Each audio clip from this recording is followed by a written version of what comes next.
would give the floor to the chair of the one6G association, that is Nancy Alonistioti, that should be with us. Nancy, are you there? Yes, can you? Yeah. Yes, we can see and hear you. So now Nancy will give a more into depth presentation of the one6G association. Okay, thank you all for following our one6G summit this year. one6G is actually quite new compared to other associations.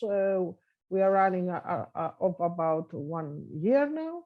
one6G is actually trying to address research and innovation efforts for the 6G development.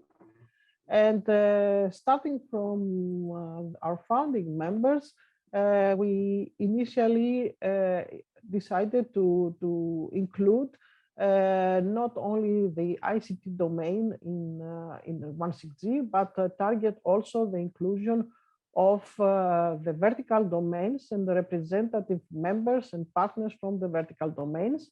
And I think we have been quite successful so far. We address use cases coming from various vertical domains, like, for example, smart cities, the energy sector, the automotive, and other sectors that are quite impacting in terms of new applications and new services that are being developed from 5G and 5G plus and now targeting 6G. So we try to address societal and economic needs through this knowledge transfer between the ICT domain and the vertical domain in order to capture better the requirements for the new applications that are coming. So one6G is actually now becoming quite big in the sense that we have already 87 members and still some more additions that we expect in the coming months from 26 countries, several members from the ICT domain, but also from the vertical sectors. And we are quite happy to receive always new applications in order to have partners motivated to contribute to the working groups that we have formed inside one6G. So one6G is actually based on its General Assembly. Everything comes from there, also the board and the working groups that are important for the work and the outcomes of one6G. We have a special working group that is actually trying to capture the requirements for the 6G system, and this is the quite important participation of the vertical sector members. So working group 1 is actually the one that is collecting and analyzing the use cases, the scenarios, and the requirements. In working group 2, we focus more on enabling technologies and system architecture. We have several working items that can be dynamically, created and evolved through working group 2, related to various topics. And in working group 3, we focus more on the community building, the liaisons, the dissemination, and the relationship with other organizations. For example, with standard organizations or other organizations that can have impact or can be a fruitful collaboration for developing 6G applications and services.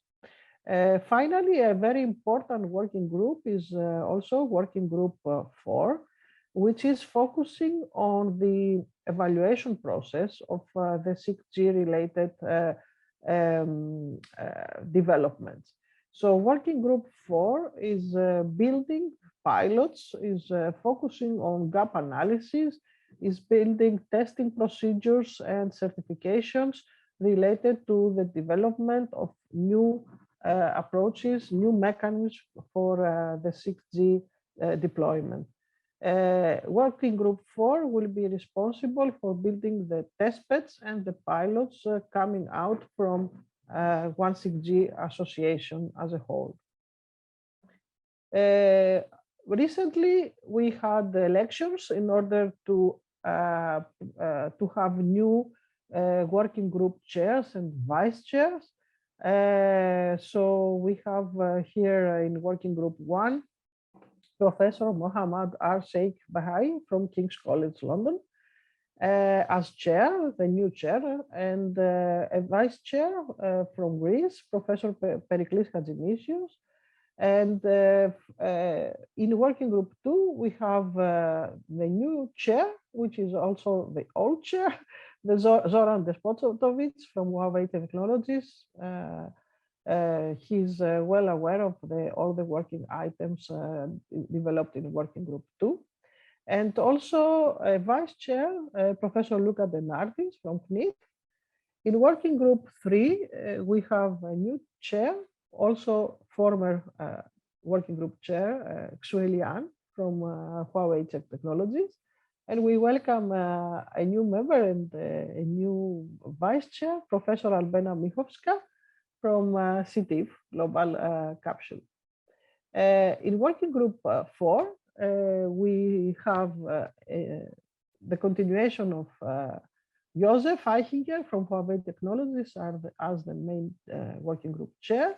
And we have a new vice chair, Youssef Nasser from Greenaway.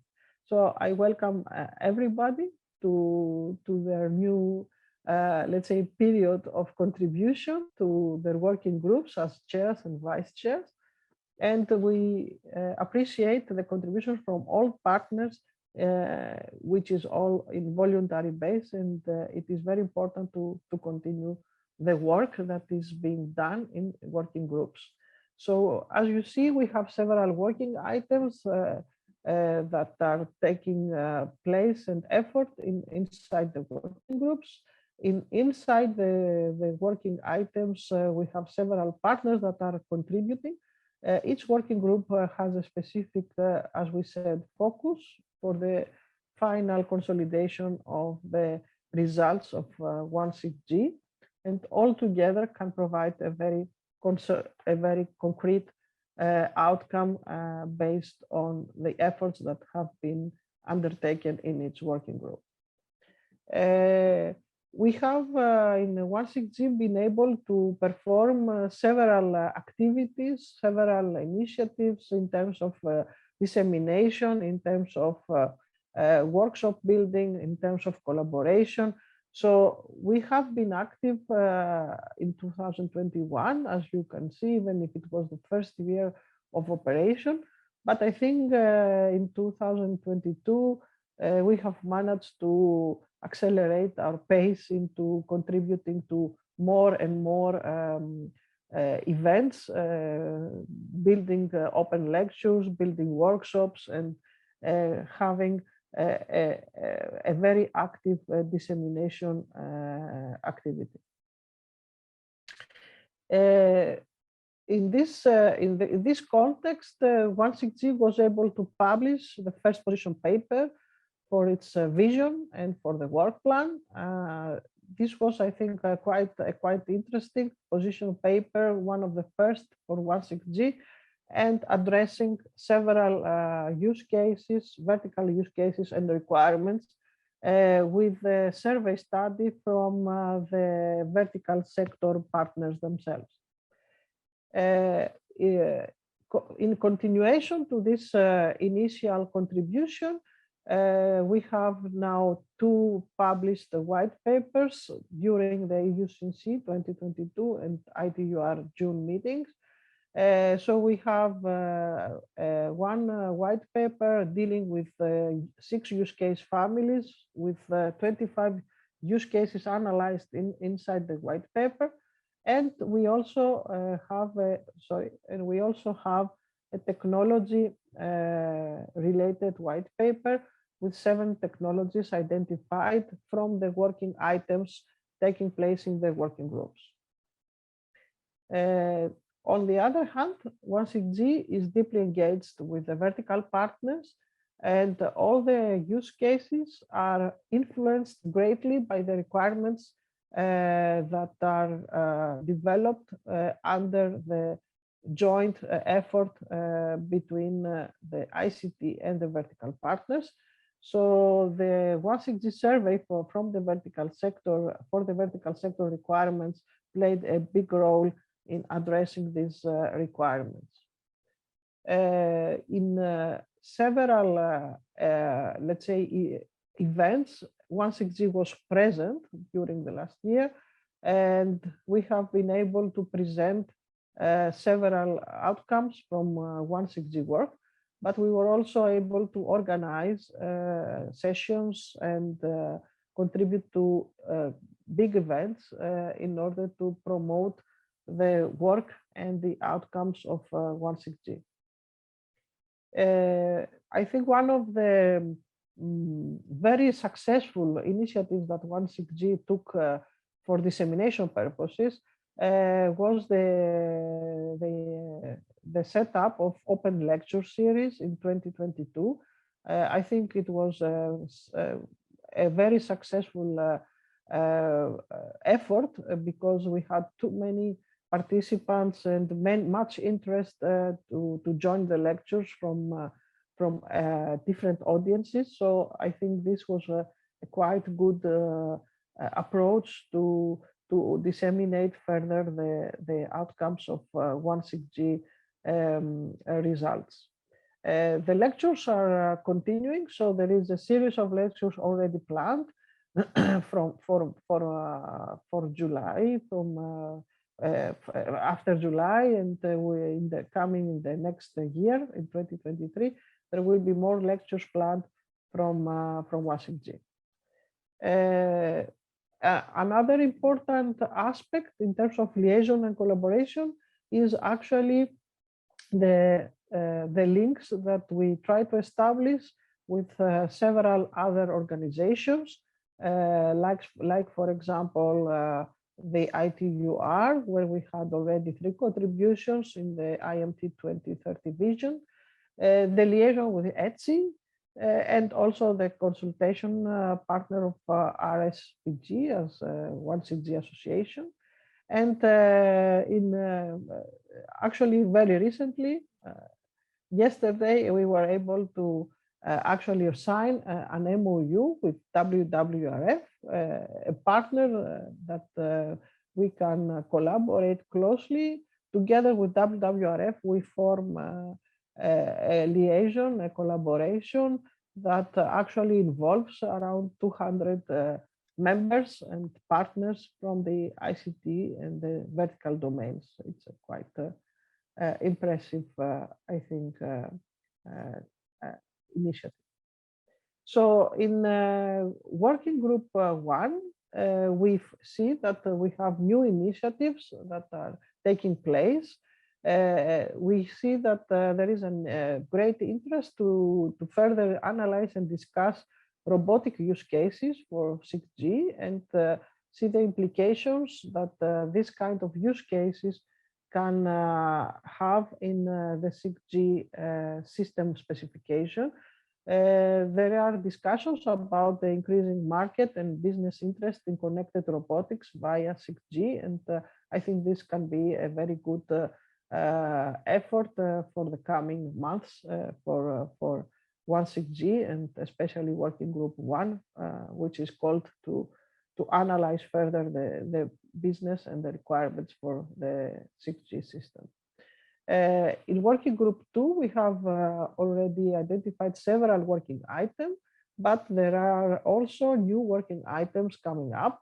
So one of them is the non-terrestrial networks for the introduction, for the integration in 6G, in order to provide the ubiquitous connectivity to areas with limited or no coverage.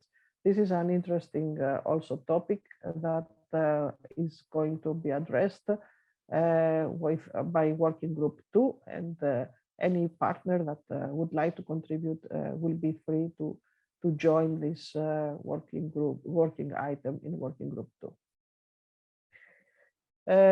Finally, there are new open lectures planned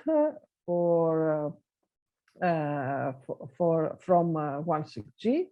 There are a series of lectures with very interesting topics and very prominent speakers. So I think people would be interested to join such lectures, and I urge them to actually follow up on the registrations that will be open from the website. In working group 4, we have several activities related to the validation, the testing, and the testbed deployment for 6G, coming out of results and work in one6G. So an interesting topic that is now being developed and discussed is actually an initiative to provide open and shared measurement data to the members of one6G. So starting from recorded sub-terahertz sensing data, one6G will be able to provide such data to the members of one6G on SharePoint in order to be able to trigger experimentation with this data and accelerate the outcomes for testing and validation of solutions for 6G based on this data. I think this is a very good also effort that is being carried out by working group 4. Finally, we are developing further the white papers for the 6G technology overview. New topics will be included and further elaborated by contributions from the partners, as you can see here. And a new version is published on the one6G websites in the publication sector. We are an open platform for collaboration, and we plan to attract as many contributors as possible, since we try to have a platform for open discussion and open contribution in the 6G service and application of the system. So we have several channels for communication with the audience, and we have our website where people can find information of what is happening and can actually get more information about the content that is being created from 1/6G. So I thank you all for attending this 1/6G summit. I hope you enjoyed the presentations and the speakers, and we hope to see more of you in our sessions and in our working groups. Thank you. Monique, you can. Thank you very much. You've said everything that we wanted to remind our audience in the closure of this very intense day. We've learned a lot about research efforts across the community, but also innovation activities that are pushing forward for the development of 6G solutions and technologies. We've heard about standard regulations, we've heard about market needs and how technologies will possibly meet those needs in several verticals. Now, before closing, I wanted to share with you my one slide that I think it's providing a nice summary of what we achieved today. So it's been great to see that a lot of people registered for this event, more than 700 people registered, and we had in rounds more than 200 people, 230 people online, rotating, because of course people follow maybe sessions that are of higher interest to them. We've got 25 speakers and we've got 232,000 impressions over Twitter. So thanks a lot to you all for having actively participated. And once again, I would like to thank all the speakers that have done an excellent job, and Nancy for opening and closing with us. And on my side, I remind you that on the 1st of December, there will be a one6G lecture that was already anticipated by Nancy, and it will be my pleasure to be with you once again. So take care and have a nice evening. Thank you all.